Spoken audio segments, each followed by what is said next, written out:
বিসমিল্লাহির রহমানির রহিম। এও ইসলামিক টিভি। মালিক শ্রমিকের শুকরিয়া আদায় করে না, অথচ শ্রমিকের জন্য উচিত হইল মালিকের শুকরিয়া আদায় করা। কেননা মালিক যদি শ্রমিকের কাজের ব্যবস্থা করে না দিত, তাহলে শ্রমিক কিন্তু নিজের পরিবার পরিচালনা করতে পারতেন না। আমার বন্ধু, আমার ভাইরা, অপর দিক থেকে মালিকের জন্য শ্রমিকের শুকরিয়া আদায় করা দরকার। কেননা শ্রমিক যদি মালিকের ফ্যাক্টরির মধ্যে কাজ না করত, তাহলে মালিক কিন্তু এত টাকা পয়সার মালিক হইতে পারত না। এই জন্য পরস্পরের শুকরিয়া আদায় করা দরকার আছে না নাই? আজকে মুসলমান দেখা যায় আমাদের ভিতরে শুকরিয়া নাই। আল্লাহর নবী কিভাবে শুকরিয়া আদায় করেছেন রে মুসলমান, একটু ভালো করিয়া শোনো। এ পৃথিবীর মানুষ, আমি আপনাদের কাছে বলতে চাই, আল্লাহর নবী সাল্লাল্লাহু আলাইহি ওয়াসাল্লাম কেমন নবী ছিলেন, কেমন নবী ছিলেন একটু শুনেন মুসলমান ভাইরা আমার। হযরতে বারা রাহমাতুল্লাহি আলাইহি হযরতে আয়েশা সিদ্দিকা রাদিয়াল্লাহু তাআলা আনহাকে ডাক দিয়া বলে, ওগো আল্লাহর নবীর স্ত্রী হযরতে আয়েশা, আপনি আল্লাহর নবী সাল্লাল্লাহু আলাইহি ওয়াসাল্লামের যে সকল মুজিজা প্রত্যক্ষ করেছেন আমাকে একটু বলেন।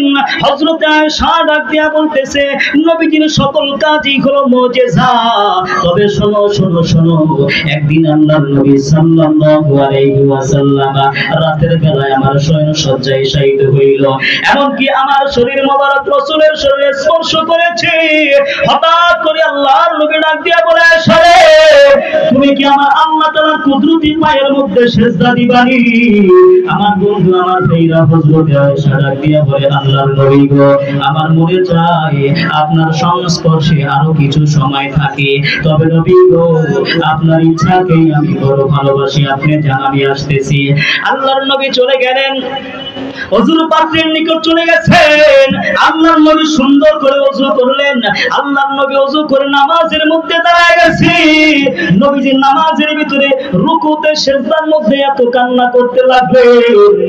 হযরতে আয়েশা সিদ্দিকা রাদিয়াল্লাহু তাআলা আনহা মনে মনে চিন্তা করে, হায় হায়, আল্লাহর নবীর তো কোনো গুনাহ নাই, গুনাহ নাই, তারপর নবীজি এত কান্না করে কারণ কি?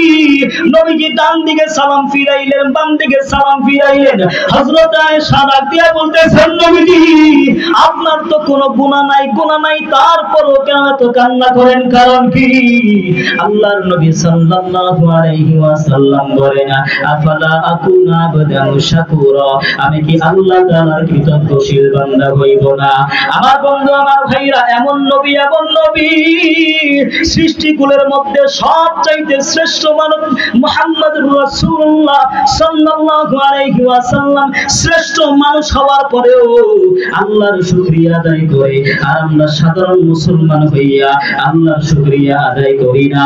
কথা বলেন ঠিক কিনা?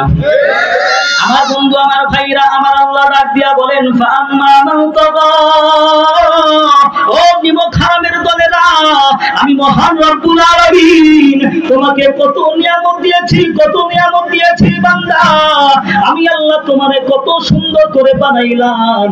ও বান্দা, যেখানে যেই অঙ্গটা দেওয়ার দরকার ছিল আমি আল্লাহ সেইখানে সেই অঙ্গটা দিয়েছি। ও বান্দা, তারপর আমার নাফরমানি করো, তোর বান্দা কর, কোনো সমস্যা নাই। আমার আল্লাহ বলেন, আলাম নাজআল লাহু আইনাইন ওয়া লিসানান ওয়া শাফাতাইন। আমার আল্লাহ ডাক দিয়া বলতেছেন, বান্দারে, আমি আল্লাহ তোমাকে দেখার জন্য চক্ষু দিয়েছি, কথা বলার জন্য জবান দিয়েছি। বান্দা, এত নিয়ামত দিয়া তোমার এই দুনিয়ার জমিনে পাঠাইলাম। ও বান্দা, তারপর নাফরমানি করো, করো করো করো বান্দা, কোনো অসুবিধা নাই। যেই দিন মালিকের কাঠগড়ায় দাঁড়াইবা, আমার কথা নয়, আমার কথা নয়, আমার আল্লাহ বলেন, কুল্লু নাফসিন বিমা কাসাবাত রহিনা। যেই দিন মালিকের কাঠগড়ায় তোমার জবাব দেওয়া লাগবে, সেই দিন বুঝবা কি অবস্থা হইবে। এ মুসলমান ভাইরা আমার, এই জন্য তারে নারী কইরা চললে হবে না। আল্লাহ আমাকে আপনাকে এত সুন্দর করে বানাইলো, কত সুন্দর হাত দিয়েছে, পা দিয়েছে, জবান দিয়েছে রে মুসলমান। আল্লাহ আমাদেরকে চোখ দিয়েছে কিসের জন্য? দেখার জন্য চোখ দিয়েছে। এ মুসলমান ভাইরা আমার, এই চোখের মাধ্যমে আমরা আল্লাহ তাআলার নিয়ামত দেখি। তবে মুসলমান ভাইরা আমার, আমরা যা কিছু দেখি আর না দেখি সব দুই ভাগে বিভক্ত। কয় ভাগ? জোরে বলেন, কয় ভাগ? দেখা যায়, আরেক ভাগ চোখে দেখা যায় না। তবে মুসলমান, যেই জিনিসটা চোখে দেখা যায় ওই জিনিসের উপর মানুষ যদি মেহনত আর পরিশ্রম করে, আল্লাহ রাব্বুল আলামিন ওই জিনিসটার দাম বাড়ায় দেয়। কথা বলেন ঠিক না ঠিক? তবে যেই ব্যক্তি মেহনত আর পরিশ্রম করে ওই ব্যক্তির দাম কিন্তু আল্লাহ রাব্বুল আলামিন বাড়ায় না। কথা বলেন ঠিক না ঠিক?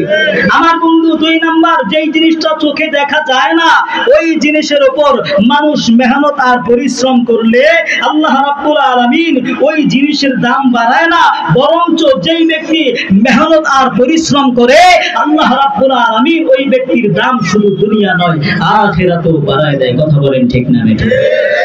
যেমন 1 নাম্বার হলো ঈমান। 1 নাম্বার কি? ঈমান কি চোখে দেখা যায়? জোরে বলেন, ঈমান চোখে দেখা যায়? আমার বন্ধু, আমার ভাইরা, আমি আপনাদের কাছে বলতে চাই, ঈমান কিন্তু চোখে দেখা যায় না রে মুসলমান। আমার বন্ধু, আমার ভাইরা, ঈমানের দাম আছে না নাই? জবান ছেড়ে জোরে বলেন, ঈমানের দাম আছে না নাই? আমার বন্ধু, আমার ভাইরা, আমাদের দেশের চায়ের দোকানের মধ্যে বসিয়া যুবকরা গল্প করে, আরে বন্ধু, নামাজ পড়ি না তো কি হয়েছে, আমার ঈমান বড় মজবুত আছে। কথা বলেন ঠিক না রাখি? আমার বন্ধু, আমার ভাইরা, আমি আপনাদের কাছে বলতে চাই, পৃথিবীর মানুষ, ঈমানের দাম অনেক বেশি, অনেক বেশি। কোন ব্যক্তি যদি ঈমানের পিছনে মেহনত করে আল্লাহ রাব্বুল আলামিন ঈমানের দাম বাড়ায় না, বরঞ্চ যেই ব্যক্তি মেহনত আর পরিশ্রম করবে আল্লাহ রাব্বুল আলামিন ওই ব্যক্তির দাম শুধু দুনিয়া নয় আখিরাতেও বাড়ায় দেন। সুবহানাল্লাহ। এজন্য হযরত জিবরাইল আলাইহিস সালাম আল্লাহর নবী সাল্লাল্লাহু আলাইহি ওয়াসাল্লামকে ডাক দিয়ে বলতেছেন, নবীজি, আমি আল্লাহ তাআলার কাছে একটা দরখাস্ত পেশ করেছি। আল্লাহর নবী গো, ওই দরখাস্ত সম্পর্কে আপনি জানেন নি? আল্লাহর নবী ডাক দিয়ে বলেন, না না না। আমার বন্ধু, আমার ভাইরা, হযরত জিবরাইল আলাইহিস সালাম ডাক দিয়ে বলতেছেন, নবীজি, আমি আল্লাহ তাআলার কাছে দরখাস্ত পেশ করেছি, আয় আল্লাহ, আপনি আমারে সবচাইতে বড় যে জান্নাত, ওই জান্নাতের মধ্যে প্রবেশ করার অনুমতি দিয়া দেন। আল্লাহ আমাকে অনুমতি দিয়া দিয়েছে নবী গো। আল্লাহ আমাকে আপনার 2টা নয় 600 ডানা দিয়েছে। আল্লাহর নবী, আমি জান্নাতের মধ্যে প্রবেশ করলাম, ঢুইকাই দেখি বিশাল লম্বা একটা মাঠ, ওই মাঠের নাম হইল মসজিদ। আল্লাহর নবী গো, আমাকে আল্লাহ 600 ডানা দিয়েছে। আমি আমার 600 ডানা একবার আর 2বার নয় 500 বছর পর্যন্ত উড়াইলাম, তারপর আমার অতিক্রম করতে পারলাম না। আল্লাহর নবী গো, একটু মনোযোগ দিয়া শুনেন। আমার বন্ধু, আমার ভাইরা, হযরত জিবরাইল আলাইহিস সালাম ডাক দিয়া বলে, আল্লাহর নবী গো, আল্লাহ আমাকে 600 ডানা দিয়েছে। আমি আমার 600 ডানা দুনিয়ার জমিনে মাত্র 3বার মেলেছি। কয়বার? জোরে বলেন, কয়বার? মাত্র 3বার মেলেছি। ও নবীজি, 1 নাম্বার হযরত জিবরাইল আলাইহিস সালাম, আল্লাহর নবী গো, হযরত জিবরাইল আলাইহিস সালাম ডাক দিয়া বলে, আল্লাহর নবী 1 নাম্বার হযরত ইব্রাহিম আলাইহিস সালামকে অগ্নিকুণ্ডের মধ্যে নিক্ষেপ করে দিলেন। আমার আল্লাহ ডাক দিয়া বলে, আইনা জিবরাইল, ও জিবরাইল তুমি কোথায়? ও জিবরাইল তুমি কোথায়? লাব্বাইক ইয়া আল্লাহ, আমি উপস্থিত। আমার আল্লাহ ডাক দিয়া বলে, জলদি করিয়া যাও।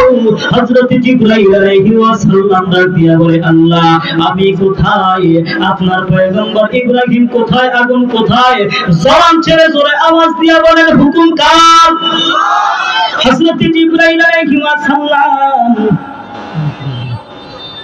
হযরত জিবরাইল আলাইহিস সালাম, আমার বন্ধু, আমার ভাইরা রে, প্রথমবারের মতো 600 ডানা উপর থেকে নিচের দিকে নামাইলেন। মুহূর্তের মধ্যে হযরত জিবরাইল আলাইহিস সালাম ইব্রাহিম আলাইহিস সালামের কাছে চলে আসছে, বুকের সাথে জড়াইয়া ধরলেন। আমার বন্ধু, আমার ভাইরা, এবার হযরত ইব্রাহিম আলাইহিস সালামকে বুকের সাথে জড়াইয়া ধরলেন। মুসলমান ভাই, 2 নাম্বার আল্লাহ তাআলার ভারী পয়গম্বর হযরত ইউসুফ আলাইহিস সালাম, আমার বন্ধু, আমার ভাইরা, ইউসুফ আলাইহিস সালামকে তার সব ভাইরা মিলিয়া কূপের মধ্যে নিক্ষেপ করে দিলেন। আমার আল্লাহ ডাক দিয়া বলে, আইনা জিবরাইল, আইনা জিবরাইল তুমি কোথায়? তুমি কোথায়? জিবরাইল ডাক দিয়া বলে, লাব্বাইক মালিক আল্লাহ, আমার আল্লাহ ডাক দিয়া বলে জলদি করিয়া যাও, আমার পয়গম্বর ইউসুফকে ধরো। হযরত জিবরাইল আলাইহিস সালাম ডাক দিয়া বলে আল্লাহ আমি কোথায়, কোথায় আপনার পয়গম্বর ইউসুফ কোথায়? আবার জবান ছেড়ে জোরে আওয়াজ দিয়ে বলেন হুকুম কা। দ্বিতীয়বারের মতো হযরত জিবরাইল আলাইহিস সালাম 600 ডানা উপর থেকে নিচের দিকে নামাইলেন। মুহূর্তের মধ্যে হযরত ইউসুফ আলাইহিস সালামের নিকট চলে আসলেন। আমার বন্ধু আমার ভাইরা হযরত ইউসুফ আলাইহিস সালামকে বুকের সাথে জড়াইয়া ধরলেন। হযরত ইউসুফকে ডাক দিয়ে বলে ইউসুফ রে তোমার এই অবস্থা কেন কে করেছে? বলে সৎ ভাইরা করেছে। কেন করেছে বলতে পারি না। ইউসুফ রে তোমার গায়ের মধ্যে দিয়ে জামা নাই। আমার বন্ধু আমার ভাইরা হযরত ইউসুফ ডাক দিয়া বলতেছে সব ভাইরা কইলা নিছে কেন নিয়েছে বলতে পারি না। আমার বন্ধু আমার ভাইরা ইউসুফ আলাইহিস সালামের 10 ভাই ইউসুফ নবীর জামাটারে কইয়া একটা খাসি জবাই করিয়া খাসির রক্ত গুলো ওই জামার মধ্যে লাগাইয়া আব্বাজির দরবারে নিয়ে গেছে। আমার বন্ধু আমার ভাইরা বাপজিকে ডাক দিয়া বলে বাপজি আমাদের ভাইকে বাগে খেয়ে ফেলেছে, এই যে রক্ত মাখা জামা নিয়ে আসছি। হযরত ইয়াকুব আলাইহিস সালাম কিছুই বললেন না, শুধু একটা কথা বললেন ফাসবরুন জামিল, ফাসবরুন জামিল। এখন ধৈর্য ধরা ছাড়া আমার আর কোনো রাস্তা নাই। তবে আমার সন্তানেরা কেমন বাগে খাইলো, কেমন বাগে খাইলো। জামার মধ্যে রক্ত লাগলো কিন্তু জামাটা বিন্দু মাত্র ছিঁড়ে না। ও আমার সন্তানেরা কেমন বাগে খাইলো, জামার মধ্যে রক্ত লাগলো কিন্তু জামাটা বিন্দু মাত্র ছিঁড়ে নাই। আমার বন্ধু আমার ভাইরা লম্বা চূড়া ঘটনা, এই ঘটনা বলার উদ্দেশ্য আমার নয়, আমার নয়। আমার বন্ধু আমার ভাইরা তাফসীরে মাআরিফুল কোরআনের মধ্যে আল্লামা শফি রাহমাতুল্লাহি আলাইহি তাফসীর করতে গিয়া এই ঘটনা উল্লেখ করে তিনি বলেন নুন ওয়াল কলামি ওয়া মা ইয়াসতুরুন মা আনতা বিনিআমাতি রাব্বিকা বিমাজনুন। এই আয়াতের তাফসীর করতে গিয়া তিনি বলেন ইউসুফ আলাইহিস সালামের 10 ভাই শুধু জ্ঞানী নয়, শুধু জ্ঞানী নয়, অনেক জ্ঞানী ছিল, অনেক জ্ঞানী। কেমন জ্ঞানী, কেমন জ্ঞানী। আমার বন্ধু আমার ভাইরা ইউসুফ আলাইহিস সালামের 10 ভাই রাস্তা দিয়ে হাঁটতেছে। হঠাৎ করে কিছু দূর যাওয়ার পরে এক ভাই আরেক ভাইকে ডাক দিয়া বলতেছে ভাই রে আমাদের পূর্বে এই রাস্তা দিয়ে একটা গাভিন গরু গিয়েছিল। কি গিয়েছিল? গাভিন গরু। আরেক ভাই ডাক দিয়া বলতেছে হ্যাঁ ওই গাভিন গরুর একটা চোখ নাই। আরেক ভাই ডাক দিয়া বলতেছে হ্যাঁ ওই গাভিন গরুর পেটের ভিতরে 7 থেকে 8 মাসের বাচ্চা আছে। সেম কোয়ালিটির গাভী হারায় গেছে। যেই লোকটার বাড়ির সামনে দিয়া যায় ওই লোকটার গাভী হারায় গেছে।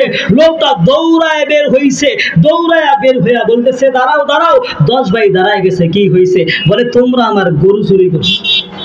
কি বলে? তোমরা আমার গরু চুরি করছো। কয় না না না আমরা চুরি করি নাই, আমরা চোর হইতে পারি না। আমার বন্ধু আমার ভাইরা লোকটা ডাক দিয়া বলে যদি চুরি না কইরা থাকো তাহলে কেমনে বুঝলা এই রাস্তা দিয়া গাভিন গরু গিয়েছে? কেমনে বুঝলা একটা চোখ নাই? কেমনে বুঝলা পেটের ভিতরে 7 থেকে 8 মাসের বাচ্চা আছে?